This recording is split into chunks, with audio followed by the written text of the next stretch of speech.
গত বছর যে হারে বা যেভাবে এই গান্ধী মূর্তির পাদদেশে যে সংখ্যায় ছাত্র যুবর প্রতিনিধিরা উপস্থিত হয়েছিল, আমি মনে করি আজকের সমাবেশ সর্বকালীন রেকর্ড ভেঙে দিয়েছে। যতদূর চোখ যাচ্ছে, শিক্ষার প্রগতি, সংঘবদ্ধ জীবন এবং দেশপ্রেম। আমাদের সকলের দায়িত্ব, বিশেষ করে ছাত্র যুব সমাজের প্রতিনিধি যারা, মানুষের পাশে থাকা, আমাদের নেত্রীর লড়াই, সংগ্রাম, আন্দোলনকে পাথেয় এবং পথ চলার প্রেরণা করে লড়া। আমি গান্ধী মূর্তির পাদদেশের আজকের এই সভার উদ্দেশ্যে যখন রওনা দিয়েছিলাম, আমি রাস্তায় আস্তে আস্তে ভাবছিলাম যে গত বছর অর্থাৎ 2024 সালের যে ছাত্র সমাবেশ ছিল, এমন একটা সময়ে 2024 সালে আমরা ছাত্র সমাবেশ করেছিলাম যেখানে আরজিকর ঘটনাকে নিয়ে সারা রাজ্য রাজনীতি প্রায় উত্তাল। আজকে প্রায় 1 বছর অতিক্রান্ত।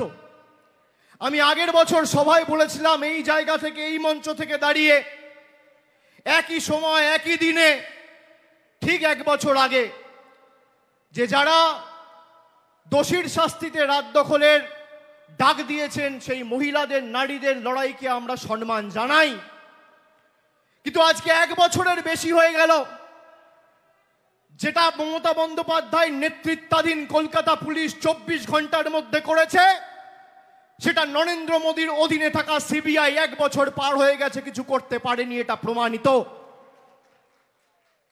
আমরা সেদিনকেও বলেছিলাম যে আমরা চাই দোষীর দৃষ্টান্তমূলক শাস্তি হোক।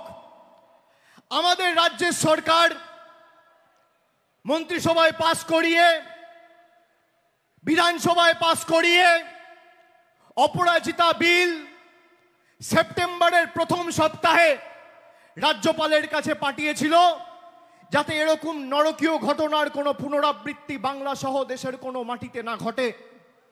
আজকে 1 বছর হয়ে গেছে, সেই অপরাজিতা বিল বিজেপি বা আমাদের রাজ্যের রাজ্যপাল এবং রাজ্যপাল রাষ্ট্রপতির কাছে পাঠানোর পরেও সেই বিলে তার অনুমোদন এখনো পাওয়া যায়নি।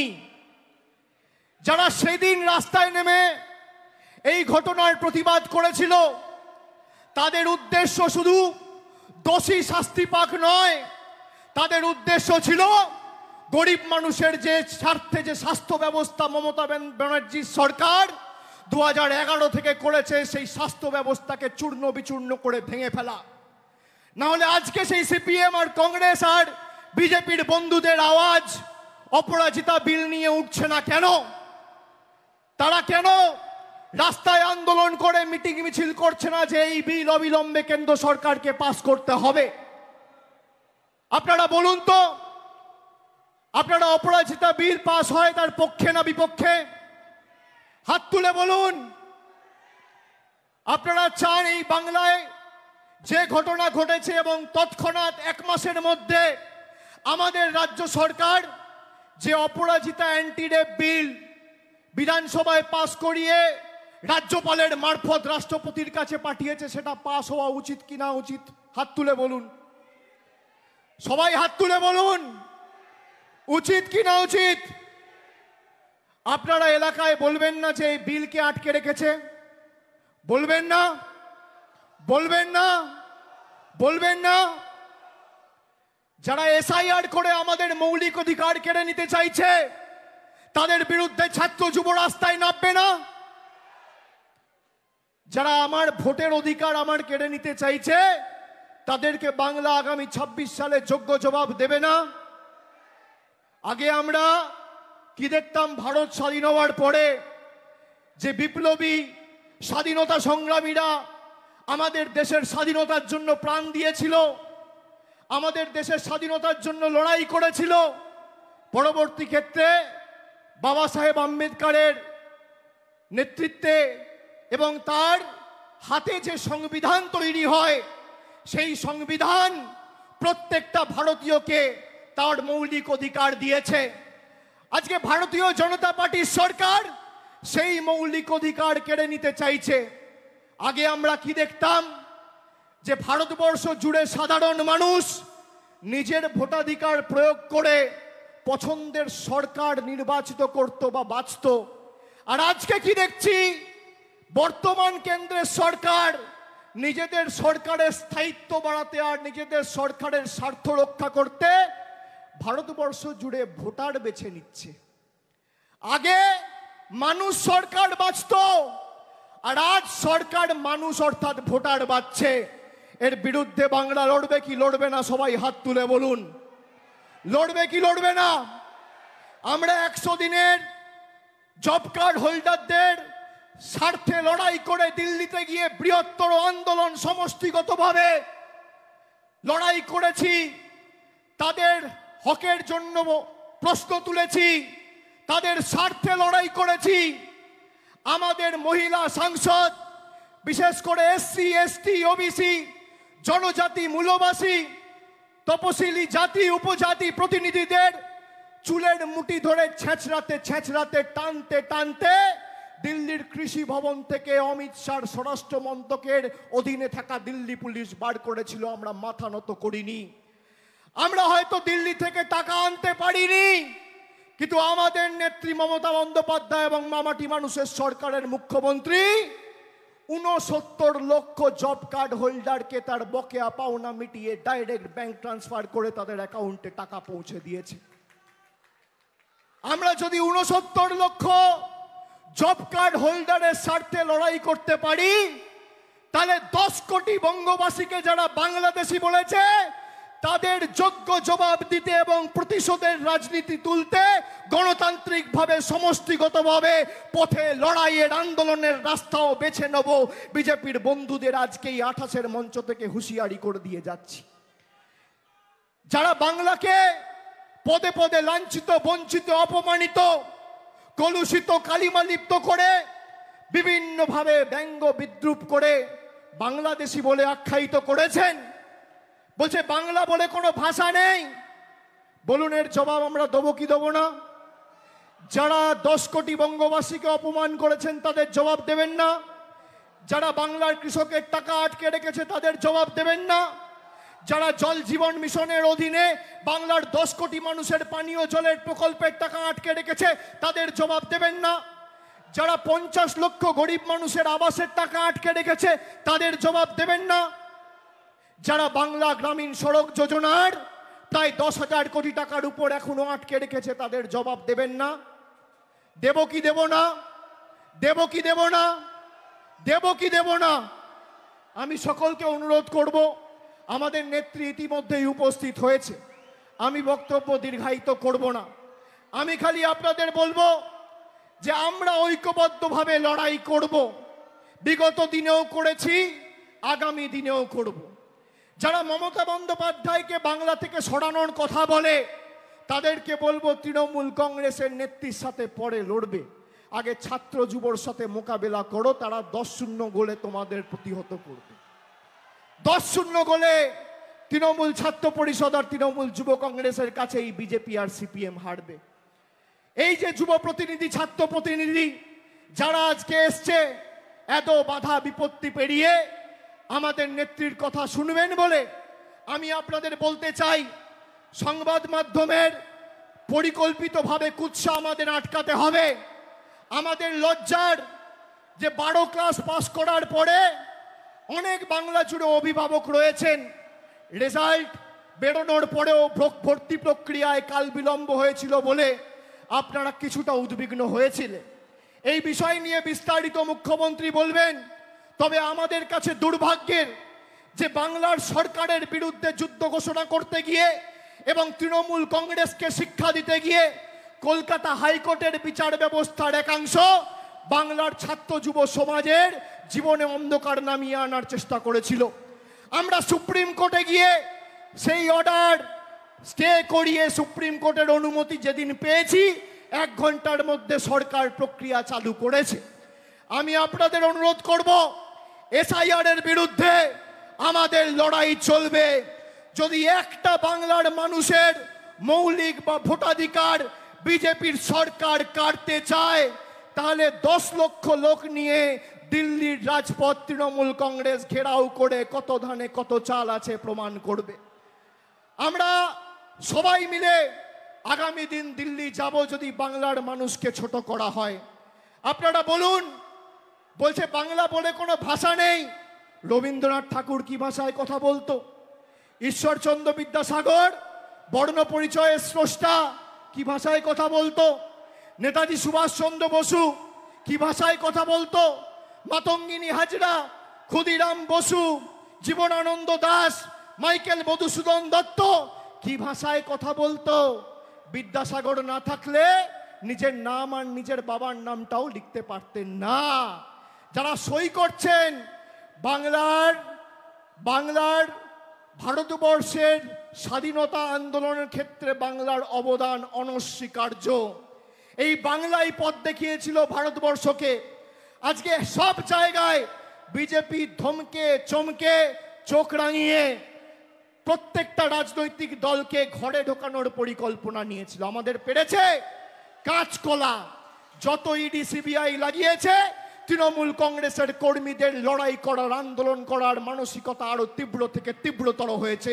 এটাই তৃণমূল কংগ্রেস। আমরা বিশুদ্ধ লোহা, যত পোড়াবে যত তাতাবে আমরা তত শক্তিশালী হব। হঠাৎ করে সংশোধন পরিবর্তন করার আইন নিয়ে চলে এলো। আজ থেকে 4 দিন আগে রাতের অন্ধকারে আইন পাশ করিয়ে তারা ভেবেছিল যে ভারতবর্ষটাকে নিজের ময়ূরসী পাট্টা করে রাজত্বে আর পৈতৃক সম্পত্তিতে পরিণত করব। খালি তৃণমূল কংগ্রেসের 28 জন সাংসদ সেদিনকে দিল্লিতে ওয়েলে নেমে প্রতিবাদ করে অমিত শাহকে 4th রোতে পাঠিয়ে বিল ইন্ট্রোডিউস করিয়েছিল। আপনি সামনের সারিতে বসে বিলটা পর্যন্ত পেশ করতে পারেননি। এটাই তৃণমূল কংগ্রেসের ক্ষমতা। আমি ধন্যবাদ জানাই বাংলার 10 কোটি মামাটি মানুষকে, বাংলার মায়েদের ভাইদের, যে আজকে 29টা আসন আপনারা দিয়েছেন বলে এই বিল তারা পাস করতে পারবে না। আর আজকে যদি 40টা আসন দিতেন, তাহলে যে অমিত শাহ প্রথম রো থেকে 4th রোয়ে গেছিল, সেই অমিত শাহ আস্তে আস্তে আস্তে আস্তে তাড়াহুড়ো করো না ভাই, সেই অমিত শাহ একদম শেষ রোতে বসে মুখ লুকিয়ে থাকতো। এটাই তৃণমূল কংগ্রেস আর বাংলার মানুষের ক্ষমতা। আমি বলেছি আপনারা বিল পাস করতে চান, আচ্ছা আপনারা বলুন, যে কোনো বিল যদি আপনি আনেন সরকারের জবাবদিহিতা থাকা উচিত, হ্যাঁ কি না? হাত তুলে বলুন, জবাবদিহিতা সরকারের থাকা উচিত, হ্যাঁ কি না? বলেছিল কালো টাকা আমরা ধ্বংস করব, নোটবন্দি ঘোষণা করেছিল, জবাব দিয়েছে? 140 জন মানুষ লাইনে দাঁড়িয়ে মারা গেছে রোদে, হার্ট অ্যাটাক করে, কার্ডিয়াক অ্যারেস্ট হয়ে, জবাব কে দেবে? এই বিজেপি সরকার কালো কৃষি বিল এনে কৃষকদের আত্মহত্যা করতে বাধ্য করিয়েছিল। প্রায় 716 জন কৃষক ভারতবর্ষ জুড়ে আত্মহত্যা করেছিল এই বিজেপি সরকারের কালো কৃষি বিলের কারণে। জবাব কে দেবে? এই বিজেপি সরকার এনআরসির নাম করে ভয় দেখিয়ে বাংলা সহ ভারতবর্ষের সাম্প্রদায়িক সম্প্রীতি নষ্ট করতে চেয়েছিল। কত মানুষ ভয়ে প্রাণ দিয়েছে, আত্মঘাতী হয়েছে, জবাব কে দেবে? এই বিজেপি সরকার জিএসটি করে দেশটাকে রাজনৈতিকভাবে দেউলিয়া করে ভারতবর্ষের অর্থনীতিকে রসাতলে পাঠিয়ে রাজ্যের কোষাগার থেকে টাকা তুলে নিয়ে গিয়ে রাজ্যের বকেয়া পাওনা গায়ের জোরে আটকে রেখেছে। জবাব কে দেবে? আপনারা বলুন, 100 দিনের টাকা কোর্টে বলে দেওয়ার পরেও সুপ্রিম কোর্টে চ্যালেঞ্জ করে বিজেপি গেছে যাতে বাংলার 69 লক্ষ জব কার্ড হোল্ডার তাদের টাকা না পায়। এই বিজেপির বিরুদ্ধে যারা বাংলার বিরুদ্ধে যুদ্ধ ঘোষণা করেছে, আমরা তাদেরকে 1 ছটাক জমি আগামী 2026-এ ছাড়বো না। সরকারের তরফ থেকে আমাদের পাড়া আমাদের সমাধান কর্মসূচি শুরু হয়েছে, যেখানে 10 লক্ষ টাকা প্রত্যেকটা বুথে আমাদের সরকার প্রত্যেক বুথের জন্য বরাদ্দ করেছে। সারা বাংলা জুড়ে 8,000 কোটি টাকা দেওয়া হয়েছে। যে নরেন্দ্র মোদীর সরকার বলেছিল আত্মনির্ভর ভারতের কথা, আমাদের মুখ্যমন্ত্রীর নেতৃত্বে স্বনির্ভর বাংলা কি আমরা বাস্তবায়িত করে দেখিয়েছি। আগামী দিনও আপনারা বন্ধ করবেন, আমরা চালু করব। আপনারা ভাঙবেন, আমরা গড়ব। আপনারা শিক্ষা দেবেন, আমরা গর্জে উঠব। বাংলা আপনাদের কাছে আত্মসমর্পণ করবে না, বাংলা আপনাদের কাছে মাথা নত করবে না, বাংলা আপনাদের কাছে বশ্যতা স্বীকার করবে না। আপনাদের লক্ষ্য গরিব মানুষের চোখে জল নেমে আসুক, আর তৃণমূলের লক্ষ্য গরিব মানুষের মুখে হাসি ফুটুক। দেখি কার জয় হোক। আজকে যুদ্ধের জয়ধ্বনি, আজকে যুদ্ধের দামামা বাজলো, আর আগামী 28শে আগস্ট এই গান্ধী মূর্তির পাদদেশে আমাদের চতুর্থবার সরকারটা মমতা ব্যানার্জির নেতৃত্বে হওয়ার পর জয়ধ্বনিটাও এখানে দেব। কথা দিয়ে গেলাম। আপনার কত ক্ষমতা আপনি আটকে দেখাবেন। আমরা আগের বার একটা ছোট্ট কথা বলি, দাঁড়াও, সব তৃণমূলের বিরুদ্ধে, বিচার ব্যবস্থা তৃণমূলের বিরুদ্ধে, বিজেপি তৃণমূলের বিরুদ্ধে, কেন্দ্রীয় বাহিনী তৃণমূলের বিরুদ্ধে, ইডি তৃণমূলের বিরুদ্ধে, সংবাদ মাধ্যম তৃণমূলের বিরুদ্ধে, সিবিআই তৃণমূলের বিরুদ্ধে, ইলেকশন কমিশন তৃণমূলের বিরুদ্ধে, কিন্তু 10 কোটি বঙ্গবাসী তৃণমূলের পক্ষে। এসো লড়াই করো, কত ক্ষমতা দেখি। একদিকে 10 কোটি বঙ্গবাসী, আর একদিকে দিল্লির জমিদারদের নেতৃত্বে ইডি সিবিআই সংবাদ মাধ্যম। আগের বার যা আসন পেয়েছিল তৃণমূল, আগের বার যা আসন পেয়েছিল, আমি বুক ঠুকে এখানে কথা দিয়ে যাচ্ছি, তার থেকে আসন বাড়বে, কমবে না। 2011